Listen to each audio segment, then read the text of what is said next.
بسم اللہ الرحمن الرحیم۔ السلام علیکم ورحمۃ اللہ وبرکاتہ۔ سلطان صلاح الدین ایوبی رحمۃ اللہ تعالی علیہ کو ان کے جاسوسوں نے بتایا کہ ایک عالم دین ہیں جو بہت اچھا خطاب کرتے ہیں، لوگوں میں بہت مقبول ہو گئے ہیں۔ سلطان نے کہا آگے کہو۔ جاسوس بولے کچھ غلط ہے جسے ہم محسوس کر رہے ہیں مگر الفاظوں میں بیان نہیں کر پا رہے۔ سلطان نے کہا جو بھی دیکھا اور سنا اسے بیان کرو۔ جاسوس بولے وہ کہتے ہیں، یعنی کہ عالم دین جو ہیں وہ کہتے ہیں کہ نفس کا جہاد افضل ہے، بچوں کو تعلیم دینا ایک بہترین جہاد ہے، گھر کے ذمہ داریوں کے لیے جد و جہد کرنا بھی ایک جہاد ہے۔ سلطان نے کہا تو اس میں کوئی شک ہے؟ جاسوس نے کہا انہیں کوئی شک نہیں، لیکن اس عالم کا کہنا ہے کہ جنگوں سے کیا ملا؟ صرف قتل و غارت گری، صرف لاشیں۔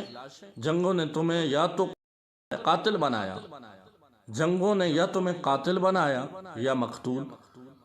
سلطان بے چین ہو کر اٹھے، اسی وقت اس عالم سے ملنے کی ٹھانی۔ ملاقات بیس بدل کر کی اور جاتے ہی سوال کر دیا کہ جناب ایک ایسی کوئی ترکیب بتائیے کہ بیت المقدس کو آزاد اور مسلمانوں کے خلاف مظالم کو بغیر جنگ کے ختم کرایا جا سکے۔ عالم نے کہا دعا کریں۔ سلطان کا چہرہ غصے سے لال ہو گیا۔ وہ سمجھ چکے تھے کہ یہ عالم پوری صلیبی فوج سے بھی زیادہ خطرناک۔ سلطان نے سب سے پہلے اپنے خنجر سے اس عالم کی انگلی کاٹ دی۔ وہ بری طرح چیخنے لگا۔ اب سلطان نے کہا کہ اصلیت بتاتے ہو یا گردن بھی کاٹ دوں؟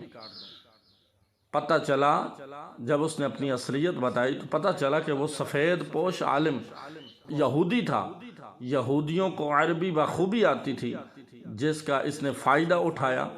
سلطان نے پایا کہ اس جیسا درس اب خطبوں میں عام ہو چلا تھا۔ بڑی مشکل سے یہ فتنہ روکا جا سکا۔ یہ فتنہ اس وقت بھی پوری آب و تاب سے رواں ہے۔ آخر کیوں لوگ اسلام کو بدعزم بنا دینا چاہتے ہیں جب کھلی حقیقت ہے کہ ظالم کا سامنا کیے بغیر ظلم کا مداوع ہو جائے یہ ممکن ہی نہیں۔ تو لہٰذا آج جو اسرائیل بیت المقدس پہ ظلم ڈھا رہا ہے اور وہ ظلم کر رہا ہے، مسلمانوں پہ ظلم کر رہا ہے، فلسطین بہن بھائیوں کو شہید کر رہا ہے، تو اس کا حال یہی ہے کہ اس کے ساتھ اعلان جہاد کیا جائے۔ تو جب جنگ کی بات آ جائے تو اس وقت دعا سے کچھ نہیں ہوتا، پھر وہ جنگ کرنی پڑتی ہے۔ تو لہٰذا اللہ ہمارے حکمرانوں کو جہاد کا اعلان کرنے کی توفیق عطا کرے۔ السلام علیکم ورحمۃ اللہ وبرکاتہ۔